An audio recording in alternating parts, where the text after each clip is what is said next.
So due to the fantastic response you guys have given me from my previous Need for Speed 2017 arena videos, I decided to create a concept which will hopefully generate discussions and debate among fans of the series as well as racing fans in general.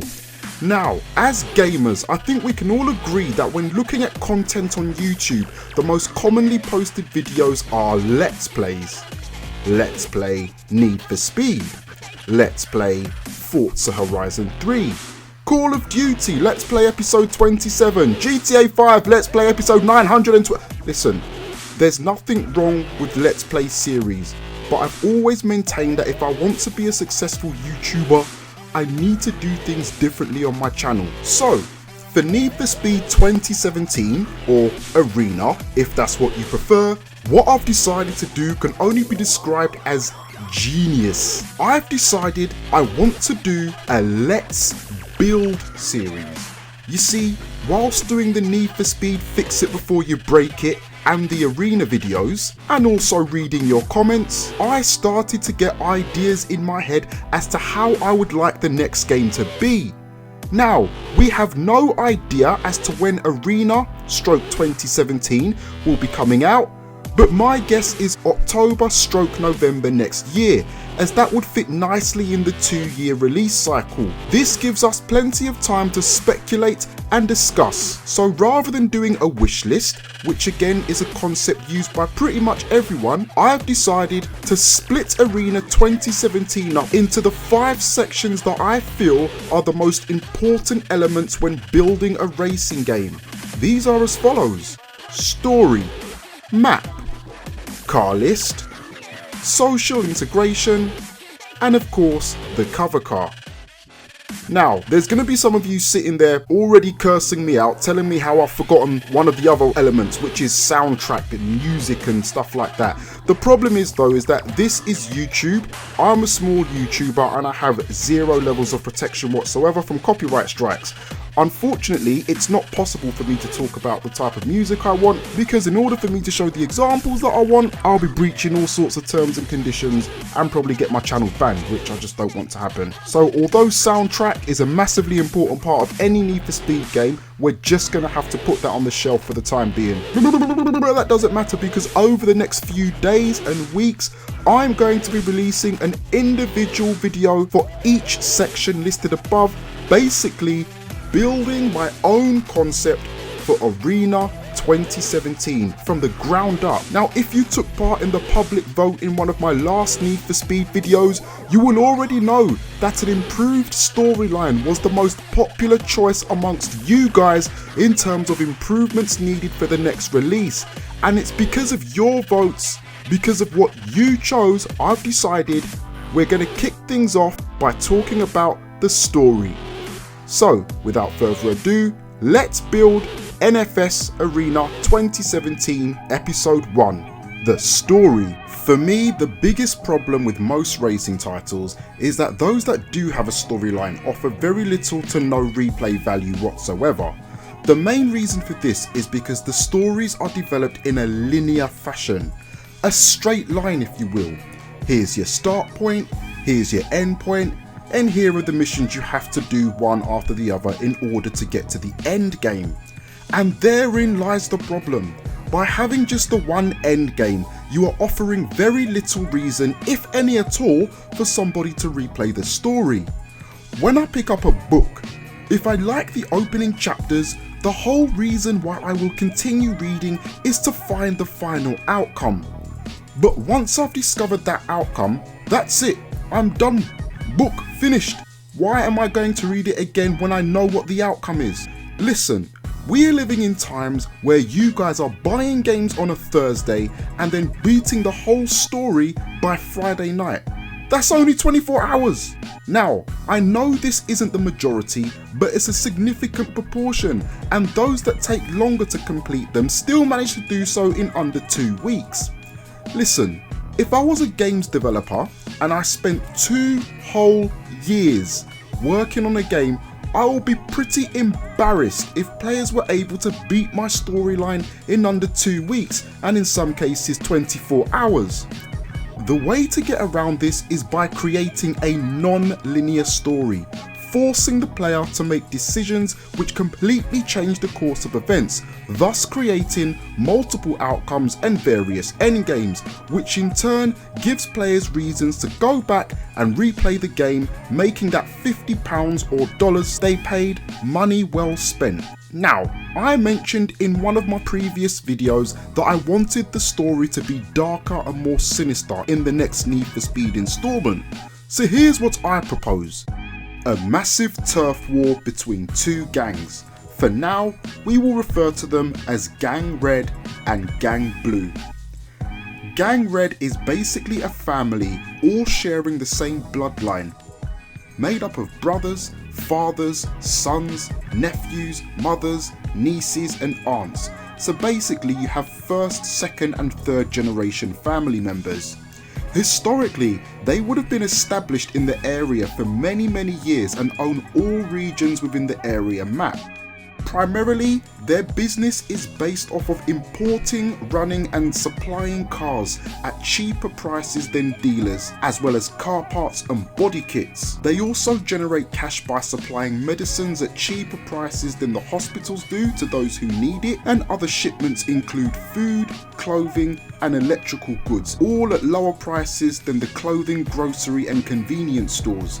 This has caused all of the government-owned stores, who would charge unaffordable and extortionately high prices, to lose business and shut down, allowing Gang Red, or the family as they're actually known, to basically monopolize the whole area. Gang Red are basically a vigilante group who follow the Robin Hood theory, take from the rich and give to the poor. Although rather than giving away for free, they're making things more affordable and accessible. A tactic which has won them favour within the area, which in turn has allowed them to gain full control whilst creating a better way of living for those in need. Gang Blue is a group of mercenaries, a violent, no remorse group of individuals who have decided they want to overthrow the family. They supply illegally modified cars with chipped ECUs, overclocked, resprayed and were used in previous crime-related activity. The trackers have been removed, meaning the cops have a much harder time tracking these vehicles. They also generate money by feeding off of people's addictions. They supply illegal Class A drugs to addicts. They also supply low-level petty gangsters with firearms, everything from pistols and shotguns to rifles and submachine guns. Money, power and dominance is what drives them, hence me giving them the name the MPD. Gang Blue, or the MPD as they will be called, have the sole purpose of taking over the family's turf, one region at a time, crushing them along the way, and they do this through kidnapping and murdering, as well as destroying and blowing up the cars used by the family. These guerrilla tactics even enable them to blackmail some members of the family into jumping crews and joining them through fear and protection. Right then, now that we have the gangs established, let's talk about your start game choice. At the beginning of the game, you'll be faced with making a tough decision, which gang to join. If you choose Gang Red, the family, you'll have to continue supplying the residents of each region on your turf with what they need in the form of point-to-point side missions, probably against the clock, whilst at the same time progressing through the main game mission, the main story if you will, which is defending each region away from the MPD's grasp as they become under attack. But there's a twist! You see, you begin to hear whispers and rumours that the person behind the MPD is actually a member of the family, Gang Red. So the subplot is to find out who this person is. Could it be the guy at the top of the food chain? Maybe it's his second in command. Or maybe it's a family member of whom you are close to, like say, maybe your son. Nevertheless, you need to find them, expose them, and kick them out of the family. For good. If you choose to ride with the MPD, Gang Blue, Your purpose is to run firearms and drugs to customers, as well as acquiring small-time criminal racers in the area onto your side in order to expand the MPD and break the family's stronghold on each region within the area until you have taken over the whole turf. But again, there's a twist. It turns out that a member of the MPD is actually an undercover cop and working to bring you and your criminal buddies to justice. So the subplot is to figure out who the cop within the gang is. Could it be someone within the camp who you have always had friction with? Or maybe it's the last person you see before going to bed at night and the first person you see when you wake up. Maybe it's your wife. Nevertheless, you need to find the rat, you need to flush them out, and you need to put them to sleep permanently. So the defending and gaining of areas will be done by you entering and winning a variety of different race types: drag, drift, circuit, point to point, and a gang based douche or tudgay or tug or tug, however you pronounce it, it doesn't matter, because each region will be scattered with a multitude of these events and will change colour when you have won all events and completed all side missions to symbolise it being taken over or successfully defended. Now, even by my standards, I have to admit that this concept is nothing short of, well, genius.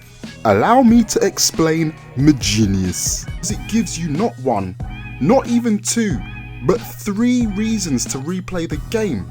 Number 1, experience the game from the perspective of being either a good guy or a bad guy. Regardless of which one you choose, the end game will change slightly or even dramatically based on split decisions you have made within the narrative. Number 2, revealing the identity of the 2 moles within the game. Well, as I mentioned, both gangs will have a mole, and seeing as you can only progress in one gang at a time, in order to uncover the second mole, you'll be required to play the game again, which will be worthwhile as your storyline will be different due to you joining a different gang. Reason number 3, trophy hunters. Certain achievements will only be available to unlock depending on the side you choose to drive for. The only way to gain 100% completion would be by getting those trophies exclusively tied to each gang through playing the story again. And there you have it, my carefully designed concept for Need for Speed Arena 2017. Guys, I hope you enjoyed it. I hope the breakdown of my thoughts and ideas came across clearly. Let me know in the comments what you think, not only of the theme and story, but more about the way I've designed it to encourage better value for money that you spend by way of replayability. In Let's Build episode 2, we are going to discuss the map, the location of it, and also why I have gone with it as my choice. Be sure to subscribe and hit the like button, as that will be dropping unannounced within the next few days. Also, check out my theory behind the Need for Speed Arena patent, as well as the video which was the catalyst for this Let's Build series. Need for Speed 2017 EA. Fix it before you break it. Both of the links to both of those videos should have appeared in the top right hand corner of your screen just now, and if you missed it, just let this video play through to the end and there'll be hot links directing you to those videos. If it's your first time around here, I wish you a warm welcome, and remember, if you're not driving dangerously, you're not driving fast enough. Peace! And don't forget, if you're into cars or anything on 4 wheels, hop onto Google Plus and join the Born Racers community today. It's free.